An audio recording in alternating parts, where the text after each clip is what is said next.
When they started running this video ad, they saw a 26-time lift in engagement. People were liking it, people were sharing it, commenting on it. They were really interested in this new product and how it worked. People were encouraging other people to try it, were wanting to buy it, just because it looked a little bit different. And finally, there are Canvas ads. So Canvas ads take a little bit more time to put together, but they combine all of these different types of ad formats into one ad that people can interact with as they please. So you can put together a carousel in there, and then a call to action, and then maybe a video. And so they wanted to show that this Supreme Toning Tower equipment could allow you to do everything. So they had different photos of it in progress. They had a testimonial of someone who had used it. And they had really, really fantastic success here because their content was interesting. It was something that their audience could scroll through at their own time, could click on, could learn more. And it's a really dynamic ad that people can interact with, really. The next thing I want to talk about is audience insights. Now, audience insights is a way for you to look at information about all of the Facebook audience or your page's specific audience, so you can figure out who you're reaching.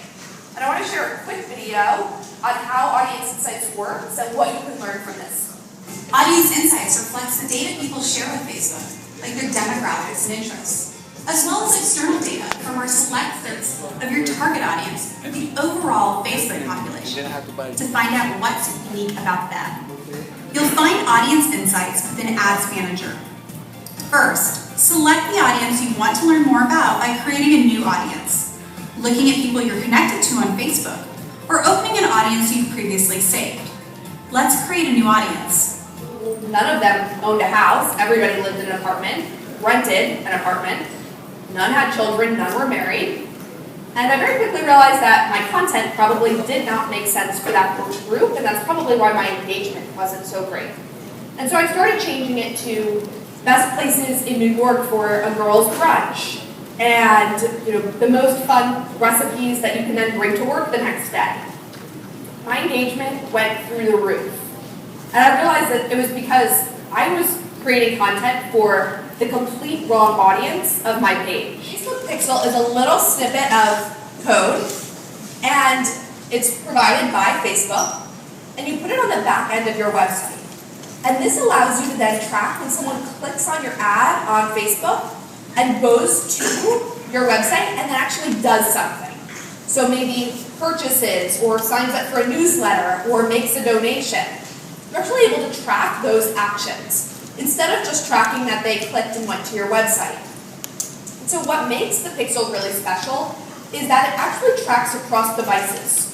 So it's a little bit different than traditional cookie-based tracking where if somebody likes a purse and they look at it on their desktop and then they decide, I'm not ready to buy, and they look at it on their mobile device. And then they don't buy, and then they decide they want to go back to their desktop, and then they actually purchase. With cookie-based tracking, that sees that as 3 different people.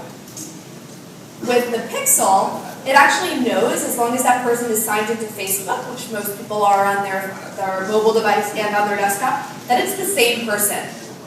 And this is really special because it then allows you to create an audience that makes sense for that group. So what you can do is do things like, okay, we had this group of people that came and looked at a product but didn't actually purchase.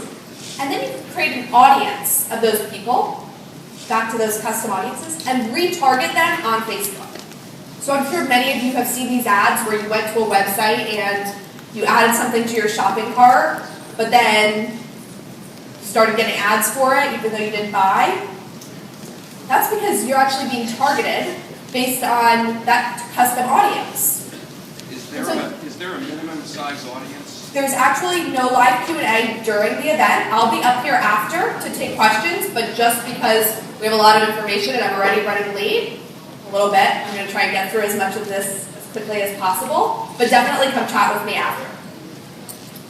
So you can see then that all of those are going to be brought in, and it's very easy for you to target that group of people that had previously been on your website. So that's the Facebook Pixel. Now I want to talk about how the Facebook ad option works. So how your ad is actually placed on Facebook. And so I want to show a quick video on how this works.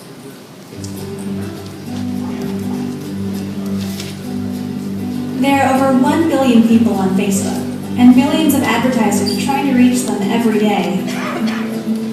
We want to create value for people and businesses using Facebook, so people see the ads they want to see, and advertisers reach people who can help them meet their objective. To deliver this value, Facebook ads are run on an auction system. Here's how it works.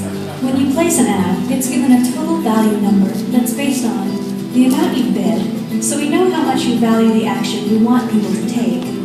How likely it is that a person will take that action, so we can make it easier for you to reach those people. And how relevant your ad is to a potential viewer, because we want to make sure that what people see is interesting to them. Your ad competes with other ads, and the one with the highest total value wins.